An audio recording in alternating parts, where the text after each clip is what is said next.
Hello travelers! Just a few minutes ago, we've got some exciting new changes in the upcoming banners.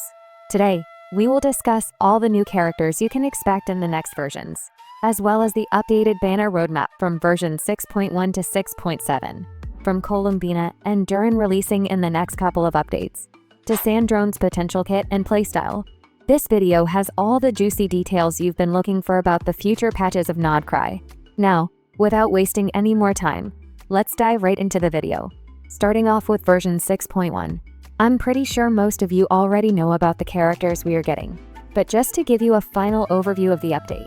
In the first phase of version 6.1, we're getting Naefer as our new 5-star Dendro main DPS unit, followed by Furina joining her as the RERUN candidate. And in the second phase, we can expect Zhongli as the Arcan RERUN, followed by Arlecchino joining in as the RERUN candidate. Alongside these character banners, here's the list of all the 4-star units that'll be appearing on them as well. Also, the main event of version 6.1 is expected to take place in Sumeru, and as a reward, players will be able to receive a free copy of Cole from this event. Now, since 6.1 isn't going to offer a new map or any new area, the amount of primogems in this patch will vary significantly because of that. But still, if you'd like to know the total number of primogems, here's the list of the total amount of primogems players can accumulate in the next version. Now that we've covered almost everything about version 6.1, let's take a look at the new characters we can expect in version 6.2. As for 6.2, according to recent leaks from HomeDGCat, we are expected to get 2 new characters. And yes, one of them is a 4-star and the other is a 5-star. As for the 5-star unit, it's none other than Durin himself, the corrupted dragon from the lore, who's finally becoming playable as a 5-star pyro sub DPS. Recent leaks suggest he's going to be a really strong meta-defining pyro unit, who works by dealing consistent off-field damage, very similar to our great chef Escoffier.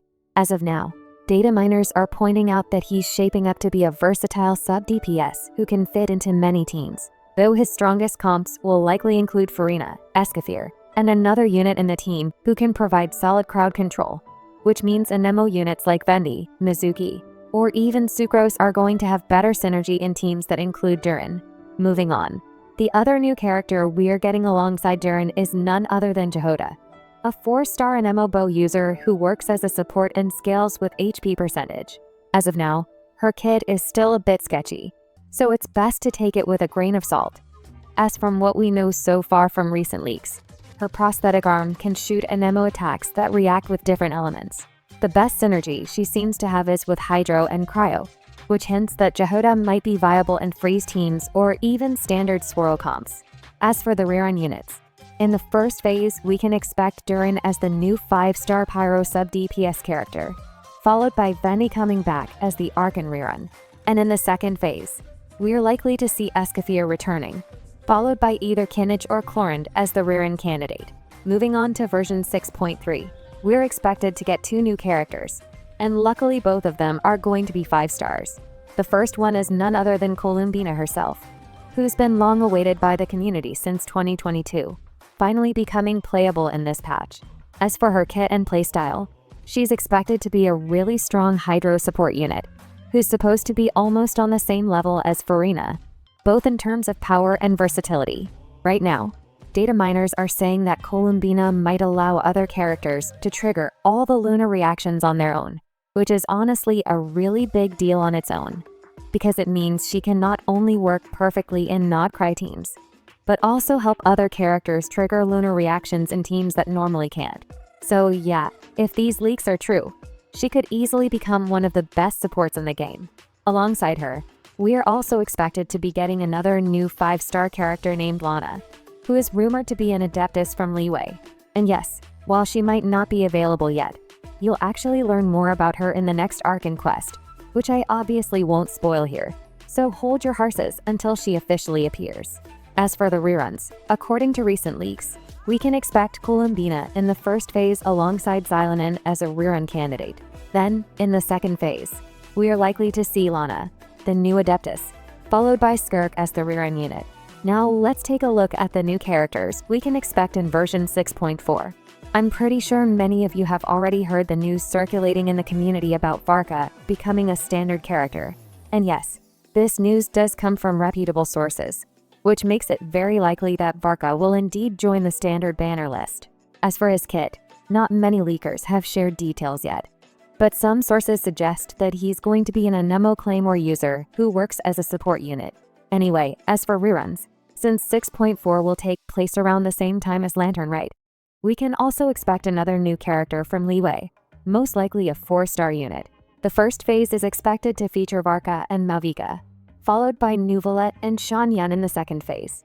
After 6.4, the roadmap gets a bit sketchier, so it's best to take it with a grain of salt. As for 6.5, some sources suggest that there will be no new character and that the whole patch will be focused on Rerun units, with only one new female unit possibly appearing. But still, nothing is consistent enough to call credible here, which doesn't seem to be the case with 6.6 though. According to recent leaks, it said that both Alice and Nicole will become playable in version 6.6. And while that sounds incredible enough to believe, it's worth considering that this comes from the same leaker who once claimed Alice would not be playable in Nod Krai. So I wouldn't take this at face value. As for Nicole, the situation does seem more credible, since there's been a lot of consistent info pointing to her release in this patch. So yeah, Alice still feels a bit sketchy, but Nicole seems much more likely to be confirmed for 6.6. Moving on to version 6.7, we are finally expected to get the long-awaited Sandrone, also known as the Marionette. As of now, Sandrone is shaping up to be a Geo sub DPS unit who works with a special type of reaction called the Lunar Crystallize reaction. And since it literally has crystallize in the name, one thing seems clear is that unlike most Geo units that rely mainly on Geo-based teams, Sandrone will be the complete opposite. She'll be able to work with almost any element instead of being limited to just Geo teams, giving her a much wider range of team options overall. Now, since Sandrone is going to be the only new character in this update, the rest of the lineup will only consist of Rerun units. So in the first phase, we can expect Sandrone to appear as our new 5-star Geo sub DPS unit, followed by Columbina getting her first rerun of the patch. And in the second phase, Raiden Shogun is expected to return as the Archon rerun, followed by a potential Nod Krai rerun, which could be either Flynn's or Naefer. And that brings us to the end of the video. With all the exciting content coming in the next versions, along with new characters and banners, there's definitely a lot to look forward to. I hope this video helped give you a clear overview of what to expect. As always, I'll keep you updated with more details as they emerge. If you enjoyed the video and found it helpful, don't forget to like, subscribe, and hit the notification bell so you won't miss any future updates. Thanks for watching, and I'll see you in the next one.